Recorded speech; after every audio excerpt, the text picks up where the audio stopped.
2024 की लड़ाई के लिए कांग्रेस भारत जोड़ो यात्रा के साथ साथ बड़े विपक्षी दलों को भी साथ में जोड़ने की कवायद कर रही है। इसके लिए बाकायदा पार्टी की ओर से देश के विपक्षी दलों को भारत जोड़ो यात्रा में शामिल होने का न्योता भी भेजा जा रहा है। इसी कड़ी में कांग्रेस ने आरजेडी को भारत जोड़ो यात्रा में शामिल होने का आधिकारिक तौर पर, औपचारिक तौर पर निमंत्रण भी दिया है। जानकारों का कहना है कि आरजेडी ही नहीं बल्कि कांग्रेस पार्टी आने वाले दिनों में अपनी भारत जोड़ो यात्रा में कई प्रमुख विपक्षी दलों को शामिल करेगी। इस बात की भी चर्चा हो रही है कि नीतीश कुमार की प्रमुख विपक्षी दलों को जोड़ने की कवायद के समानांतर कांग्रेस भारत जोड़ो यात्रा के माध्यम से भी प्रमुख विपक्षी दलों को एक प्लेटफॉर्म पर लाने की कवायद कर रही है। कांग्रेस की भारत जोड़ो यात्रा को कई विपक्षी दलों का समर्थन भी मिल रहा है, इस बात को नहीं भूलना चाहिए।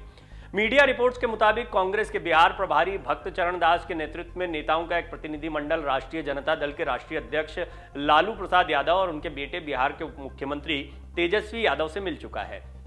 यह मुलाकात कांग्रेस नेताओं के प्रतिनिधिमंडल ने पार्टी आलाकमान के निर्देश पर की। कांग्रेस से जुड़े एक वरिष्ठ नेता बताते हैं कि इस मुलाकात के दौरान तेजस्वी यादव को कांग्रेस नेताओं ने पार्टी की ओर से चल रही पदयात्रा में शामिल होने के लिए न्योता दिया है। इस दौरान कांग्रेस के नेताओं ने लालू प्रसाद यादव और उनके बेटे यानी बिहार के उप मुख्यमंत्री तेजस्वी यादव को भारत जोड़ो यात्रा के बारे में पूरी जानकारी भी दी। इस प्रतिनिधिमंडल में शामिल कांग्रेस के एक वरिष्ठ नेता बताते हैं कि भारत जोड़ो यात्रा को जिस तरीके से कई विपक्षी दलों का मजबूत समर्थन मिल रहा है वो बहुत कुछ इशारे कर रहा है। उनका कहना है कि कांग्रेस की विचारधारा के अलावा जो लोग भाजपा की नीतियों से सहमत नहीं है वो सभी लोग इस पदयात्रा का समर्थन कर रहे हैं।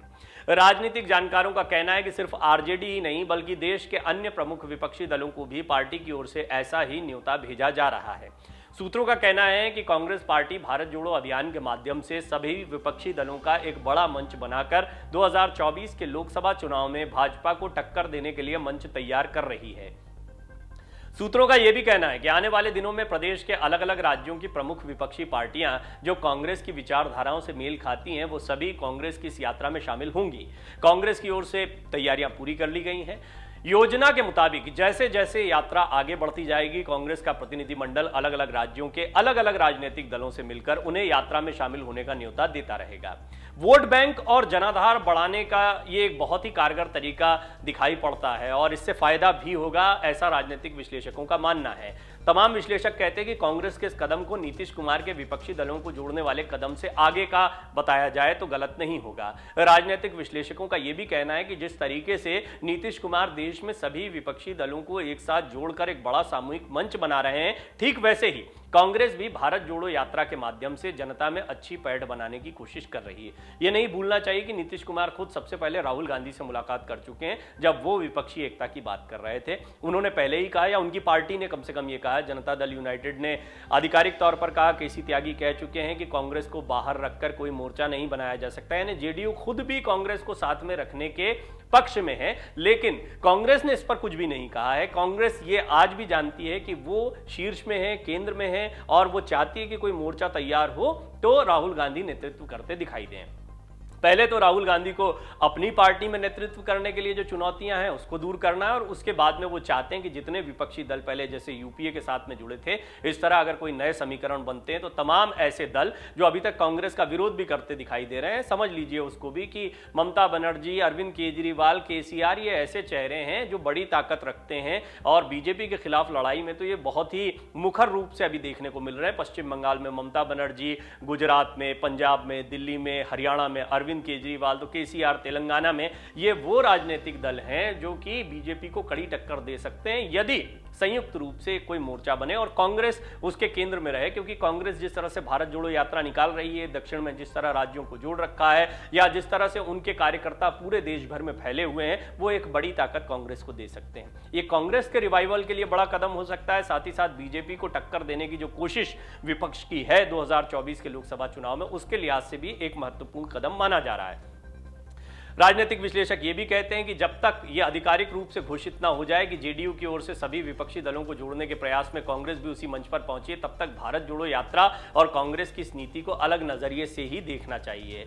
निश्चित तौर पर कांग्रेस प्रमुख विपक्षी दल है, ऐसे में पार्टी अपना खेमा मजबूत कर रही है। कांग्रेस के वरिष्ठ नेताओं का यह भी कहना है कि भारत जोड़ो यात्रा के दौरान कांग्रेस का अपना वोट बैंक और जनाधार तो निश्चित तौर पर बढ़ेगा। ऐसे में कांग्रेस की विचारधारा से मिलने वाले विपक्षी दलों का स्वागत भी करेंगे और उन्हें अपने इस अभियान में शामिल करेंगे।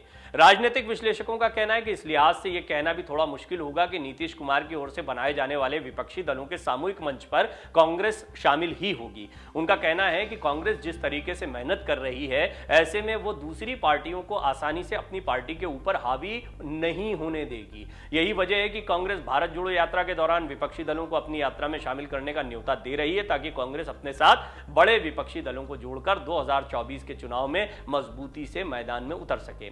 कांग्रेस के लिए लेकिन चुनौतियां भी बढ़ती जा रही हैं। वैसे भी कोई चुनौतियां कम नहीं है। हालत बहुत खराब रही, बड़े नेता छोड़कर चले गए, एक के बाद एक कई राज्य गंवा दिए, केंद्र की राजनीति में बहुत बड़ा दखल नहीं दिखाई देता, अंदरूनी उठापटक से अब भी जूझ रहे हैं। राहुल गांधी को पार्टी के साथ साथ अपनी छवि को मजबूत करना, बहुत सारी चुनौतियां हैं। जैसे जैसे कांग्रेस की भारत जोड़ो यात्रा आगे बढ़ रही है, पार्टी के लिए ये चुनौतियां और बढ़ती हैं। हर मोड़ पर साबित करना होता है और साथ ही साथ बीजेपी कांग्रेस को निशाने पर भी लेती है। 2024 के लोकसभा चुनाव को ध्यान में रखते हुए राहुल गांधी के नेतृत्व में कांग्रेस भारत जोड़ो यात्रा लेकर निकल चुकी है। ये यात्रा कन्याकुमारी से शुरू हुई है। करीब 150 दिनों के बाद कश्मीर में इसका समापन होना है। इस यात्रा से कांग्रेस को काफी उम्मीदें हैं। एक तरफ जहां कांग्रेस भारत जोड़ो यात्रा निकाल रही है, इसके जरिए कार्यकर्ताओं में जोश भरने की कोशिश कर रही है, तो वहीं यात्रा विरोधियों के निशाने पर भी आ गई है।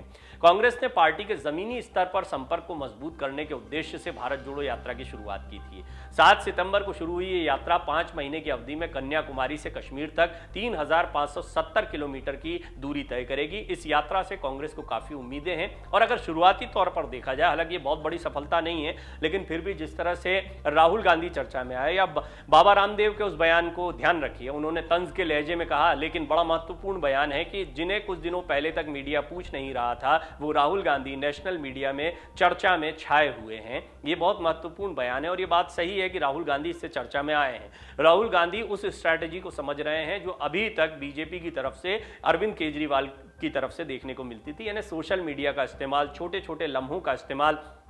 कभी बच्ची की सैंडल बांधते दिखाई देते हैं, कभी नाव खेते दिखाई देते हैं। उनके टी शर्ट का विवाद बेशक उन्होंने नहीं छेड़ा था, ये शुरुआत बीजेपी ने की थी, लेकिन बीजेपी को भारी पड़ गया। ऐसी बहुत सारी चीज़ें हैं जो एक यात्रा के दौरान छोटे लम्हे ज़रूर होते हैं, लेकिन यात्रा को बड़ा बना देते हैं, पॉलिटिकल मूवमेंट को बड़ा बना देते हैं। यात्राओं का इतिहास भी कुछ इसी तरह का रहा है कि जब जब यात्राएं निकली हैं, उसके बाद में एक बड़ा सियासी घटनाक्रम देखने को मिला है। कई लोगों को फायदा हुआ है, कुछ को बहुत फायदा हुआ है, कुछ को थोड़ा फायदा हुआ है, लेकिन फायदा सभी हुआ। अब राहुल गांधी को कितना बड़ा फायदा होता है, आगामी विधानसभा चुनाव हो, चाहे उसके बाद लोकसभा चुनाव हो, राजनीतिक उथल पुथल हो, अपनी पार्टी में अपने अध्यक्ष पद की दावेदारी मजबूत करना हो, अपने चेहरे को पहले से बेहतर बनाना हो, ये सारी चीजें हैं जो राहुल गांधी के सामने इस वक्त हैं। और यात्रा के समापन पर देखना होगा कि समापन तक राहुल गांधी इनमें से कितना कुछ अचीव कर पाते हैं। डाउनलोड करें अमर उजाला ऐप और पाएं खबरें लगातार।